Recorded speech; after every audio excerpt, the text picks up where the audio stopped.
Bon, Hippolyte. Je commence. Très bien, donc merci à tous d'être ici. Je suis très heureux de venir vous présenter donc, pour la deuxième fois des travaux sur les transferts entre les générations. Je vais évidemment aller un petit peu vite sur l'explication de ce qu'on fait parce que certains d'entre vous, je les reconnais dans la salle, ont déjà participé soit à ce séminaire-là, soit à un des nombreux séminaires que j'ai donnés sur ces transferts entre les générations, mais je vais quand même rappeler pour ceux qui n'étaient pas là un petit peu comment on fonctionne. Essentiellement, on va donner des chiffres, d'accord ? On va essayer de construire des mesures qui permettent d'appréhender les inégalités entre les âges, les inégalités entre les générations, et puis on va le faire dans la durée, comme vous le rappeliez, c'est quelque chose qui est très important. Mais néanmoins, ces chiffres ne sont pas neutres, ils ne sont pas si abstraits que cela. Et donc, il me semble important, moi, de vous les présenter de façon la plus transparente possible pour que vous puissiez aussi les interpréter comme vous le vouliez. Et il me semble important de vous montrer comment est-ce qu'on les construit et comment est-ce qu'on procède. D'accord ? Donc, par rapport à la dernière fois, d'une certaine manière, on a actualisé les données, c'est-à-dire on est très dépendant des enquêtes de l'INSEE, notamment l'enquête budget des familles. Et donc, jusqu'à présent, on utilisait les enquêtes jusqu'en 2005, 2005-2006. Et donc, on avait des données pour 2005. Et comme le rappelait Jean-Hervé, 2005, c'est vraiment une année charnière en France et puis dans les autres pays occidentaux, puisque 2005, les baby boomers, ceux qui sont nés à partir de 45, vous voyez, atteignent les 60 ans. D'accord ? Donc, le choc démographique se révèle à partir de 65, à partir de 2005. Et là, dans l'actualisation, on va utiliser une enquête plus récente, notamment celle de 2011, qui permet d'appréhender les évolutions récentes qui sont importantes, mais qui permettent aussi d'appréhender les petites traînes qu'on pouvait percevoir avant. De plus, avoir un chiffre comme ça sur des inégalités entre les générations, ça ne veut pas forcément dire quelque chose. Donc, il nous a semblé important de le replacer dans un contexte international. Donc, on va en profiter de ce séminaire pour dire un petit peu, essayer de positionner la France par rapport aux autres pays. Donc très rapidement, donc on fait partie d'un réseau de chercheurs internationaux qui s'appelle les National Transfer Accounts. Donc on traduit en français par les comptes de transfert nationaux. Il y a aujourd'hui 41 équipes dans le monde, 41 équipes qui construisent ces mêmes indicateurs, les indicateurs que je vais vous présenter, de la même façon. Donc on essaye de faire en sorte, même si les comparaisons internationales sont toujours délicates, on essaye de faire en sorte de minimiser le biais de comparaison internationale. Et donc, lorsque je vais, d'une certaine manière, comparer les chiffres pour la France que l'on a construits aux chiffres qui ont été obtenus dans d'autres pays, finalement, ce sont des chiffres qui ont été construits par les autres équipes des autres pays, d'accord ? Mais sur une méthodologie similaire. Les deux personnes qui sont les initiateurs de ce réseau sont Ronald Lee de Berkeley et Andrew Mason de l'Université de Hawaii. Et à Paris, on est une équipe d'une douzaine de personnes. Plusieurs sont dans la salle, vous pouvez les reconnaître si vous retrouvez leur nom.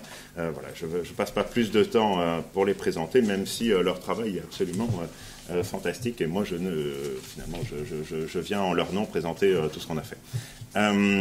Donc, on bénéficie de soutien, notamment de la chaire Transition démographique et du Commissariat général à la stratégie et à la prospective qui nous soutient depuis un an et qui continue à nous soutenir. Et c'est une très bonne chose. Nous sommes d'ailleurs toujours à la recherche de soutien. Donc, si jamais, parmi vous, il y en avait qui pouvaient être convaincus par la présentation qui va venir, n'hésitez pas à prendre contact. Alors, donc essentiellement, on va construire des profils par âge. Ouais. Donc, on va prendre des variables économiques et on va les décomposer par âge, afin d'obtenir ce qu'on va appeler des profils, c'est-à-dire des évolutions dans le temps. D'accord ? Donc, on ne va pas suivre une personne, mais on va prendre à un moment donné, donc c'est la coupe dont vous parliez, la photographie dont vous parliez, une évolution d'une variable. Donc ici, en bleu, vous avez les revenus du travail, d'accord, en fonction de l'âge, en 2011. Donc ça, ce sont les dernières données actualisées. Je vais les comparer après avec les données pour les années antérieures. Donc vous avez quelque chose qui évidemment avant 15 ans vous avez un revenu du travail qui est en moyenne égal à 0, et puis après 80 ans qui est aussi égal à 0, et puis entre les deux vous avez quelque chose qui a une forme de cloche. D'accord ? Donc par exemple au maximum en moyenne les revenus du travail atteignent donc pour quelqu'un qui aurait 53 ans un peu moins de 45 000 euros par an. Voilà. Donc ça c'est une structure et c'est un profil. Et vous avez également le profil de consommation. qui est ici représenté en rouge, qui est plus ou moins plat et dont on va pas mal parler au cours de cette présentation. Donc on définit avec ça des niveaux, vous voyez, de consommation par âge, des niveaux de revenus par âge, et on définit globalement 3 âges de la vie. Vous voyez. Avant que les deux courbes se croisent, d'une certaine manière, vous avez l'enfance, des gens qui consomment plus que ce qu'ils ne peuvent gagner par leur revenu, par leur activité professionnelle. Je dirais l'âge intermédiaire, qui est ceux qui consomment moins finalement que ce qu'ils gagnent. Et puis un troisième âge, on peut dire, même si parfois on ne veut pas appeler ça un troisième âge, mais je ne sais pas, les retraités, les seniors, qui consomment en moyenne plus que ce qu'ils gagnent. D'accord ? Et le système des transferts n'est que la diffusion, n'est que l'ensemble des flux monétaires qui vont de la classe du milieu soit vers les plus jeunes, soit vers les plus âgés. D'accord ? Et ces transferts peuvent prendre un grand nombre de formes. Ils peuvent être socialisés par l'État, par exemple un système de retraite, ou ils peuvent être socialisés par le marché avec les revenus de l'épargne, par exemple, ou bien tout simplement des transferts au sein de la famille, lorsqu'on nourrit ses enfants, par exemple. D'accord ? Donc je vais comparer ces profils dans le temps et puis je vais les comparer aussi à un grand nombre de pays. Donc là, nous n'avons pas mis tous les pays de la base NTA parce qu'il y en a certains pour lesquels les données ne sont pas encore tout à fait au clair. Bon, on va se comparer quand même avec 31 pays. Donc eux-mêmes ne produisent pas systématiquement des données pour toutes les années. C'est même d'ailleurs assez rare. C'est ce qui est très spécifique à l'équipe française et ce qui nous distingue de la plupart des autres pays, les États-Unis exceptés, qui sont aussi capables de faire en dynamique. Et donc je reviendrai là-dessus. Mais voici la liste des 31 pays. Donc, ils ont construit, vous voyez, ces profils pour différentes années. J'ai essayé de prendre, donc la France est en bleu ici, il est sur la ligne 2005, donc j'ai pris les comptes 2005 que j'essaye de comparer avec les comptes pour tous les autres pays qui sont des dates les plus proches, même si, c'est pas toujours, il peut y avoir 5 voire plus années de différence, mais voilà, donc juste pour prévenir. Donc, ils ne sont pas forcément exactement au même moment du cycle économique international. Donc je vais commencer rapidement par les revenus du travail, qui est quelque chose sur lequel on avait beaucoup parlé déjà au dernier séminaire, et puis après focaliser l'essentiel de ma présentation sur la consommation, avec un petit peu en arrière-pensée l'idée de comparer les bien-être et les bien-être aux différents âges, c'est-à-dire les bien-être entre les différentes générations. D'accord ? Donc là, vous avez un profil de revenus du travail. D'accord ? Donc en bleu foncé, c'est la France. La France sera toujours en bleu foncé, quel que soit dans tous les slides que je vais vous présenter. Et là, je vais présenter donc par rapport à d'autres pays. Vous voyez, vous avez d'autres profils. Donc, vous voyez par exemple que ce profil qui est assez tourné vers je dirais les plus âgés sur le marché du travail, assez favorable au marché du travail que nous avons en France, typiquement avec un mode de la distribution autour de 50 ans, n'est pas forcément un profil qu'on retrouve même chez nos proches voisins. Voilà. Là, j'ai représenté notamment le profil du Royaume-Uni. Vous voyez qu'il est beaucoup plus favorable aux jeunes. D'accord, ils peuvent, etc. On peut remarquer également que les Suédois, vous voyez, qui est la couleur la plus claire à gauche, vous voyez, travaillent plus longtemps. Vous voyez, donc on a quand même des différences qui sont assez significatives. Finalement, on a un profil qui serait plus proche des pays d'Europe centrale, typiquement comme Allemagne, Autriche, Hongrie, qui peut être aussi assez différent des profils du Sud. Alors là, on a par exemple le profil de la Slovénie, qui est particulièrement caractérisé par une sortie du marché du travail qui est très, très tôt. C'est le genre de comparaison qu'on peut faire. Alors, tous les profils ne sont pas comme ça. Là, je comparais avec les profils africains, typiquement, donc qui sont vraiment caractérisés avec une entrée sur le marché du travail qui est beaucoup plus qui se fait beaucoup plus jeune et une sortie qui se fait beaucoup plus tard. Donc vous voyez que le profil français qui reste ici en bleu épais et souvent à l'intérieur, vous voyez, d'un profil typique africain. Donc ça, c'est des réalités locales du marché du travail qui sont différentes. Les profils là sur les pays africains sont un peu plus heurtés parce qu'ils n'utilisent pas nécessairement les mêmes méthodes de lissage. Bon. Je peux également comparer, je vais continuer comme ça, je peux également comparer par exemple à l'Asie centrale et du Nord-Est ou bien à l'Asie du Sud et à l'Océanie, un certain nombre de pays, mais je vais juste remarquer, vous voyez, ce qui est vraiment différent. Donc vous voyez, typiquement sur le panel de gauche, vous voyez que le Japon donne beaucoup plus de poids aux seniors. Donc vous avez relativement aux Français, nous avons un profil, donc aussi une société qui est âgée, voire même plus âgée, qui donne beaucoup plus de poids sur le marché du travail aux seniors. Et à l'inverse, typiquement, le Vietnam aurait tendance à favoriser les juniors. Donc on a tout ça, on a des comparaisons très différentes. Là aussi, je peux comparer l'Amérique du Nord, l'Amérique centrale, l'Amérique du Sud. Donc, je vais passer un petit peu vite et pour après converger vers les mesures. Bon. Donc ça, c'est une première type de comparaison qu'on peut faire, c'est une comparaison internationale. Il nous semble évidemment très important aussi de voir comment ces profils se déforment au cours du temps. Donc l'évolution au cours des 30 dernières années, je l'ai déjà dit, en fait, on ne peut se comparer qu'avec les États-Unis, qui sont le seul autre pays qui a mené comme nous une comparaison dans le temps. Donc ça c'est un profil, c'est des déformations de profil dont je vous avais parlé la dernière fois, donc qui est très marqué, qui est très favorable à l'idée des baby-boomers qui ont emporté leur part du gâteau sur le marché du travail, vous voyez, parce que le mode de la distribution, donc la distribution représente différentes dates, et le mode de la distribution représente celui qui, à une date donnée, perçoit relativement les revenus du travail les plus importants. Et vous voyez que donc, le mode de la distribution ici se déplace à mesure qu'on avance dans les années. Donc là, j'ai représenté 1980, 85, 90, 97. Et à chaque fois, le mode de la distribution se déplace vers la droite. Et si on fait nos petits calculs et on regarde qui est derrière ce mode de la distribution, donc qui est celui qui, à un moment donné, bénéficie le plus du marché du travail, on s'aperçoit que c'est toujours la génération du baby boomer. Donc, voilà. Donc là, on était vraiment d'une certaine manière assez chauvelien, etc., où les gens qui avaient perçu comme les baby boomers, comme ayant un poids très important dans l'entreprise et sur le marché du travail. Alors si je compare aux États-Unis, en fait, cette évolution est assez particulière. Là, j'ai repris les mêmes années, pour les États-Unis. Je passe vite comme ça, vous voyez, pour que vous voyez. Vous voyez la différence avec la France. Tout d'abord, la différence avec les États-Unis n'ont pas ce déplacement. Ils ont eu un moindre poids de leurs baby-boomers. Ils ont eu également un baby-boom, mais ils ont un moindre poids des baby-boomers sur le marché du travail qui n'emportent pas les distributions.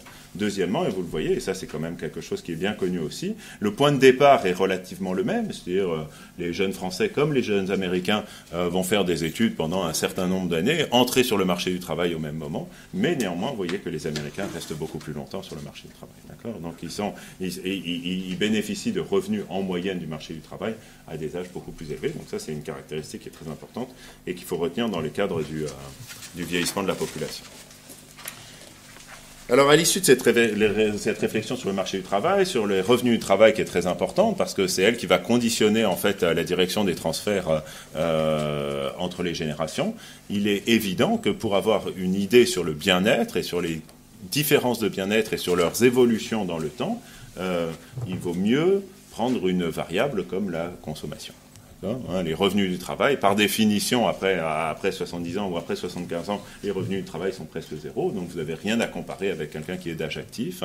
Donc on pourrait éventuellement, comme on le fait beaucoup, comparer le niveau des pensions, si vous voulez, avec le niveau des revenus du travail, mais ce n'est pas forcément quelque chose qui est très pertinent. Et puis, lorsqu'on fait ça, on oublie un certain nombre de revenus, notamment on pourrait oublier les revenus du patrimoine, etc. Donc ça devient quelque chose d'assez compliqué. Donc il nous semble finalement plus naturel et plus juste de directement converger vers la vraie mesure du bien-être, qui est la consommation. Sachant qu'évidemment, il y a bien d'autres choses qui rentrent dans le bien-être et qu'il n'y a pas seulement que la consommation. Donc prenons ces profils de consommation, voyons comment ils évoluent au cours du temps, voyons s'il y a des différences d'un pays à l'autre, et nous aurons une idée, en fait, du bien-être des différentes générations.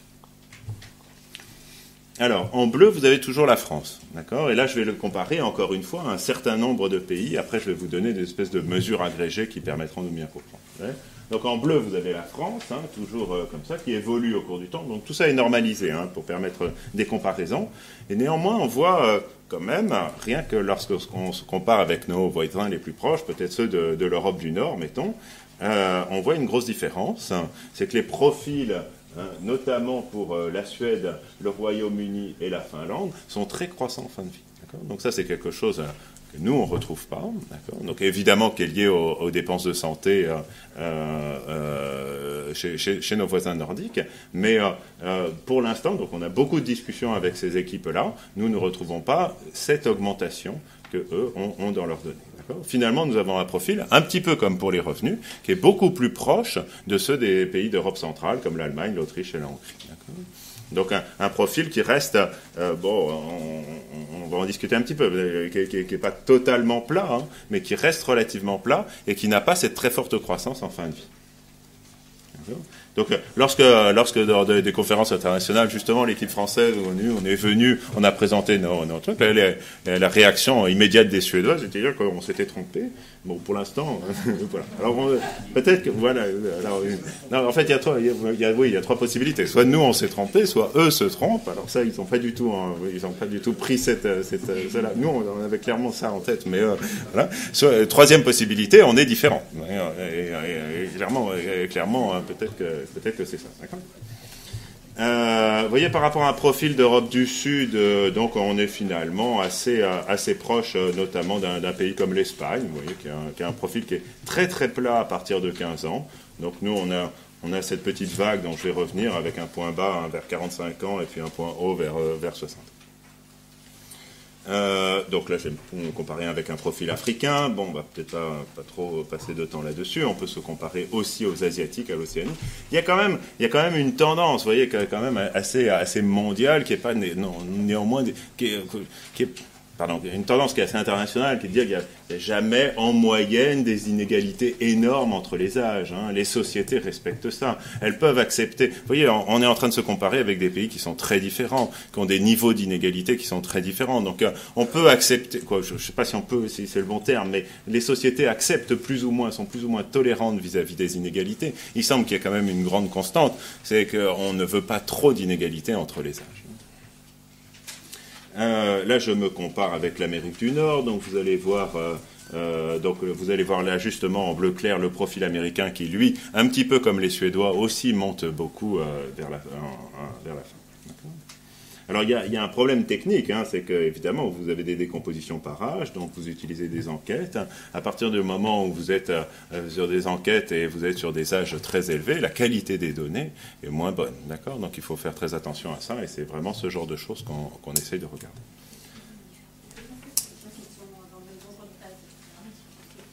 Pardon ?